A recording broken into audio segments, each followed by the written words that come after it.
Vicious, precious.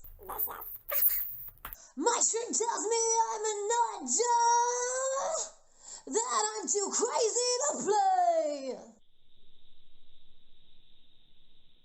Welcome back to my channel. This is the first proper video now that I've done the introductory video to tell you what the channel's going to be about.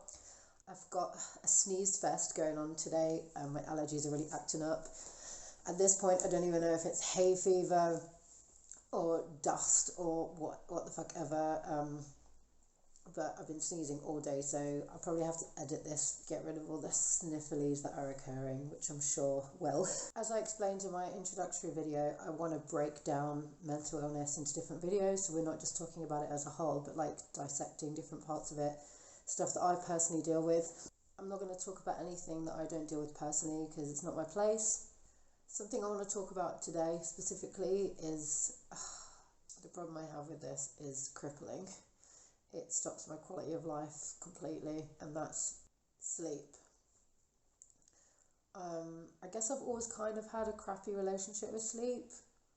When I'm like depressed, I sleep a lot, and then when I'm more manic, I can go without sleep because I get too excited about what I want to do. But ever since I started dealing with anxiety some years ago, that's when sleep has become really like an enemy of mine. And particularly in the last year, me and sleep are completely at odds with each other. So I want to talk about what I go through with sleep, and if you notice yourself in here somewhere, maybe just knowing someone else has the same thing. I never knew till a couple of months ago that anyone else dealt with sleep the way I do and had the same problems, and even just talking to that person online one night was really helpful. So that's essentially why I'm making these videos anyway. So I essentially have a fear of sleep. It's called somnophobia, but I don't want to just throw around a name. I just have a massive fear of sleep.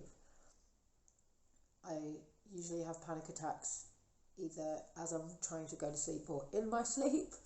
I get panic attacks a lot anyway, but they've started to become really at the core based around sleep because there's this fear about it now.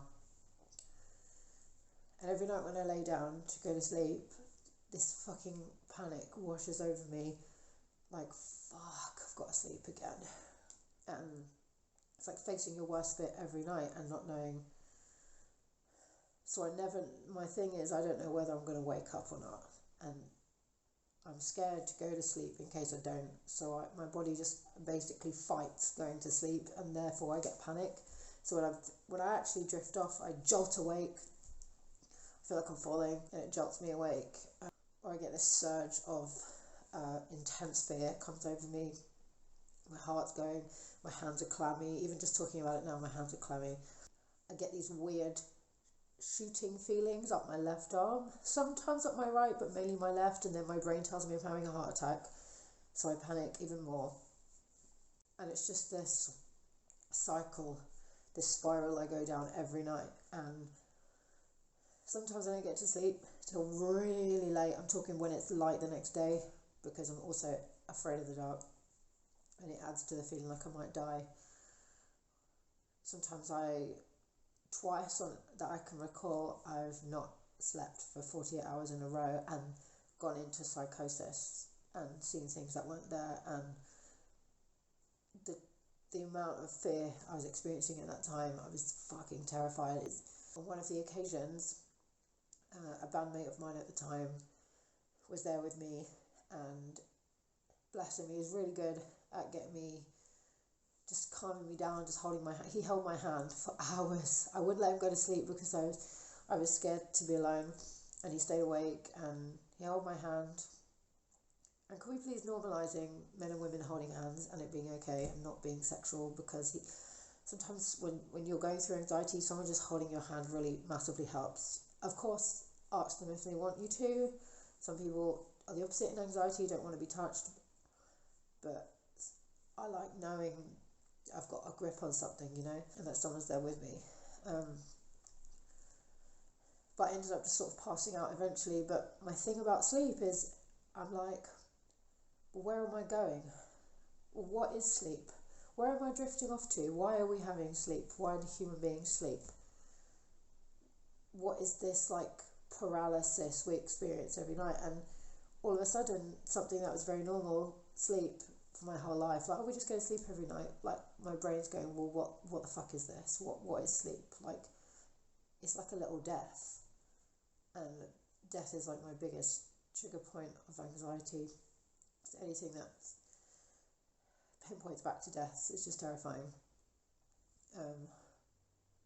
Because it's the nothingness, isn't it? Sleep is nothingness, death is nothingness. Like that's terrifying to me.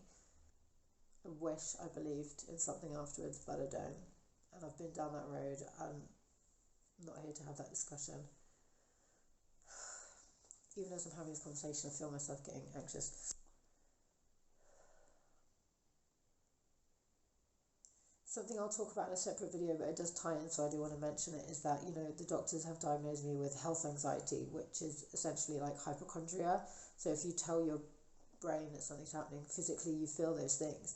And at night when I'm sleeping, I feel like I'm dying all the time. Like, and the fight with trying to go to sleep, because obviously I get to the point sometimes where I'm crying my eyes out. Friends have seen me crying my eyes out, just, I need sleep.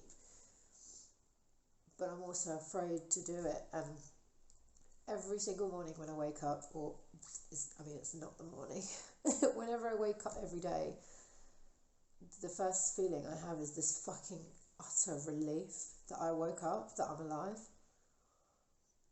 And then I spend a good portion of the second half of the day thinking about having to go to sleep again. And I feel like I've cheated death in a way, and I get to experience this one day for free. And it's an anxiety spiral.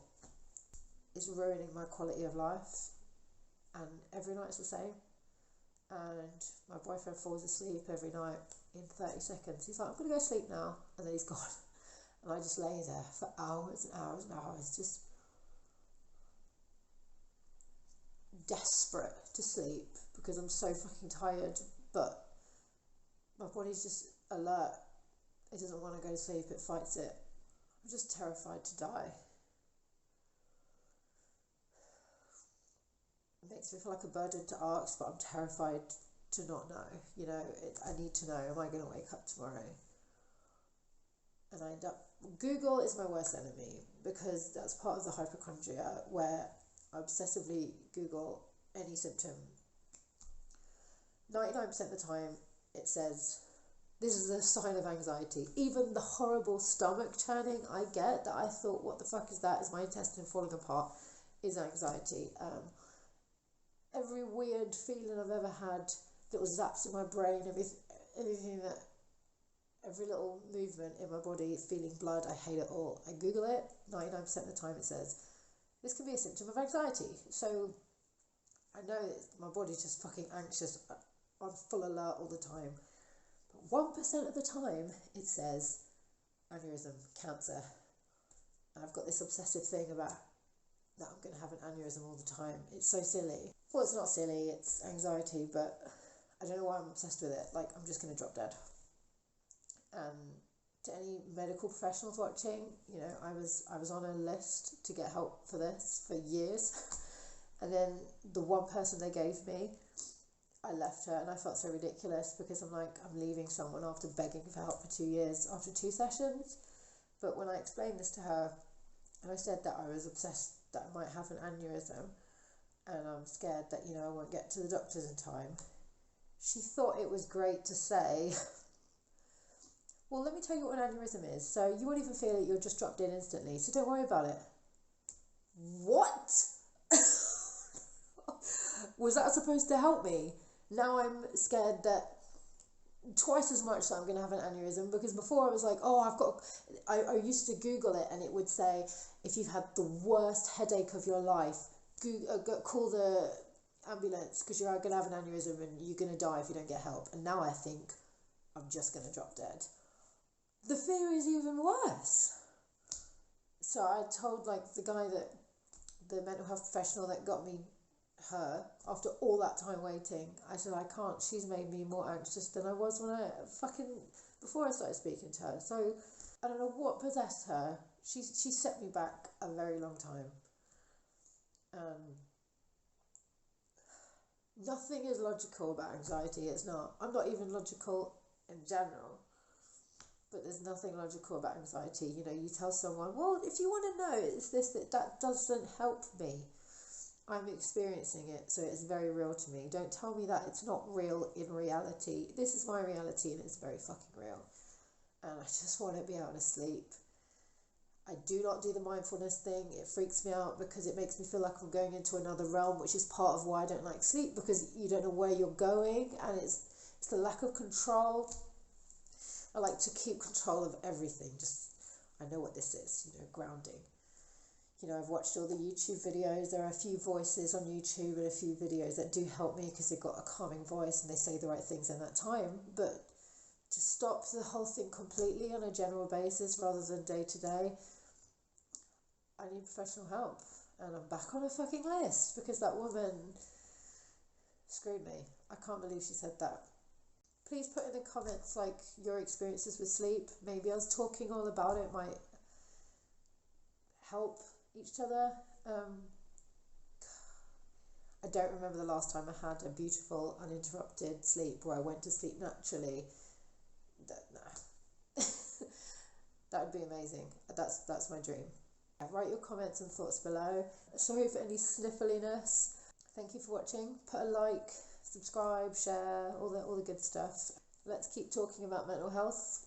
And with that, wherever there's music, whiskey and cats, that's where I'll be.